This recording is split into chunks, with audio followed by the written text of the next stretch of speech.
I had a dream that it was late afternoon and it was raining quite a lot, and I was driving in a car. Well, I wasn't driving, I was like the passenger in the car. I don't know who was driving. And we pulled up to like this warehouse kind of place. It was sort of junky looking. There was like barrels and crates, and there was like a big tarp flapping in the wind. So we pulled up there, and I got out of the car and walked through the rain over to the big sliding doors, and that big tarp was like really whipping around in the wind and like flicking rain everywhere. Anyway, I went over to the door, which is kind of open a little bit, so I peeked in and looked inside the warehouse, and yeah, there was more crates in there all stacked up, and shelves with boxes, and there was like drums of something, like metal drums, some kind of liquid or oil or something, I guess, inside of them. And I looked to the left, and there was like a dead body hanging there, hanging from a noose. So I talked on the radio that I was suddenly holding to tell the person on the other end of the radio line that there's a dead body in here. But I guess the other radio was in the car, and I guess there was nobody in the car. So, you know, there was this sound of like big like kind of noise, and I was like, what the fuck is that?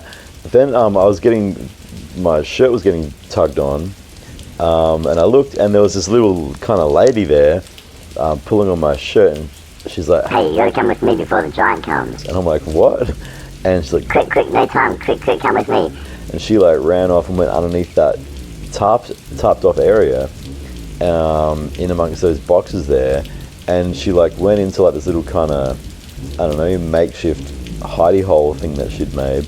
So I followed her into that, and yeah, we chilled in there, and we could hear the kind of, I guess it's the giant's footsteps on the ground or something like that, kind of going, and then I could kind of be aware that the giant was coming. So I kind of got a bit of a feeling of what he looked like, and he came out of the door of the front of the warehouse, and it was like, and he like walked over towards the tarped area where we were hiding, and like looked around for us. The girl like kind of put a hand on my mouth, telling me to don't make a sound, which like obviously I wasn't going to anyway, because like, you know, there's a giant there trying to get us.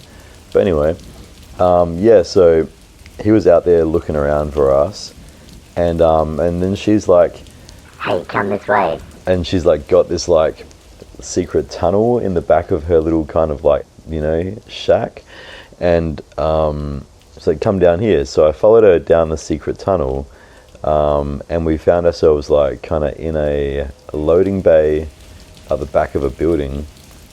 It looked a lot like the loading bay at the back of my building, actually. And we climbed up onto the ledge there, and it was like the door was open a little bit, and it was like a warm light coming out. So we went over and climbed up onto the ledge and went inside of that door, and we're in like a kind of a service hallway, and down one end there was like, you know, something going on. So we went down for a look, and it was like a restaurant bar kind of thing, similar to like a sports club kind of vibe. And we're in there, and some guy walked by with a beer and a hot dog, and I'm like, oh shit, they got hot dogs here. And the little lady's like, there's no time for hot dogs if you want to escape the giant. And I was just like, So we went back down the hall into the service hall, and we walked down, and as I walked past that door that we came in, I peeked out the crack because I'd left it open a bit, and the giant was out there, but he was actually like human sized, and he was like staring right at me. So that was kind of scary.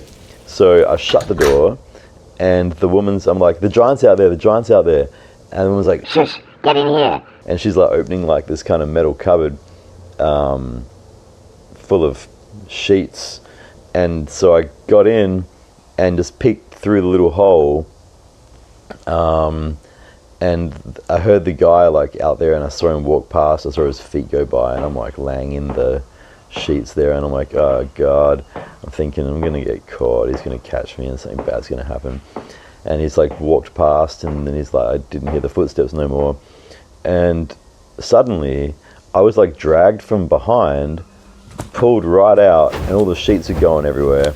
And I'm out, and I'm laying on my back on this carpet, you know, and I'm looking up at the ceiling, and I get up, and I see that I'm back in the room again, the sports club place, and it's like, I don't really know how I got, like, what happened. And I get up and I'm walking down towards the bar, and then I looked over and looked at the menu, and I saw the menu had hot dogs on it.